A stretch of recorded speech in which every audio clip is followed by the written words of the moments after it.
Chrissy, thank you. San Diego Salk Institute has officially named its new president. Here with us now to talk about his plans in the new role is Gerald Joyce. Gerald, thanks for coming in. We appreciate it. Good morning. Glad to be here. All right, let's get right to it. You've been with Salk Institute since 2017.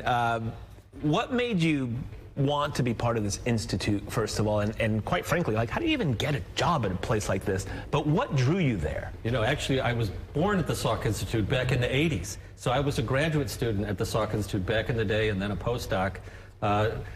Visited other institutions on the base. I came back to the Salk Institute in 2017.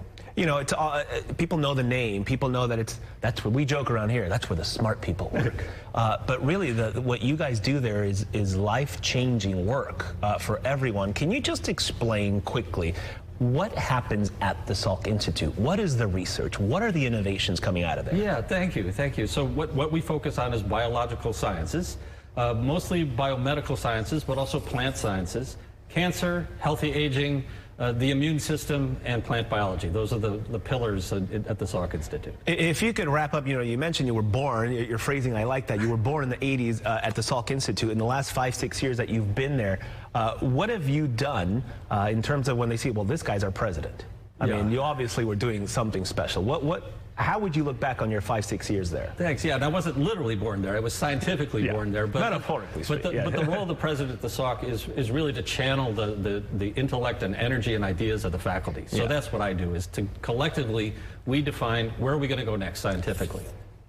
When you started there, did you have this as a goal at some point to think, you know what, I want to be president? Or did you think, I could do this differently and that differently and lead us into the next 10, 20 years? Well, it's not the kind of thing literally that it was a goal, but it was always a dream. And so now, here we are, President's Day, and dream comes true.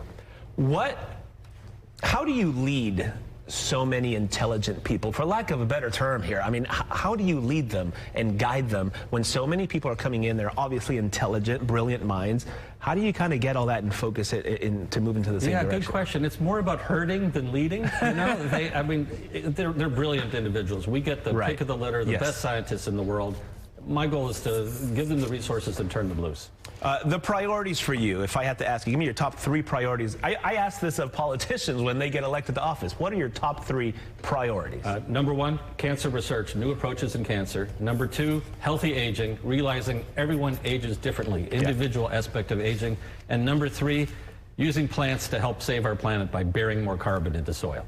Where do you see humanity in the next 100 years? Not a lot of guests that I can ask that question to seriously and legitimately. You mentioned cancer, for example. In the next 50 to 100 years, will we ever eradicate this from Earth? Because it seems it's just everywhere. Yeah, I'm not sure eradication is the word, but snuff it out before it gets out of control. Yeah. That's the goal. Okay. Major changes you plan on making, let's say this week, and let's say in a year. Okay. No major changes, but there are some structural changes coming. We are building a new building at the Salk Institute, the Joan and Irwin Jacobs Center of Science and Technology. We're still putting all the funding together to make that happen, but that's going to expand the Salk Institute by about 20%. My last question, very important. Did you go to that Louis Vuitton show that they had there? I'm like, what was that? Gerald! I was in Europe. I was in Sweden when that show happened. I was so sad to miss it. I saw the video. It brought tears to my eyes. It was gorgeous. I mean, I'll take your invite next time you're in Europe. You call me. It's like, hey, you want to take my seat? We'll have to ask Bernardo. No. Indeed. Gerald Joyce with the Salk Institute. Thank you. Congratulations once again. Thank you. Glad to be with you. We appreciate you taking the time. For more information, obviously, on the Salk Institute, go to our website. It's all there at fox5sandiego.com. Click that scene on tab. All right.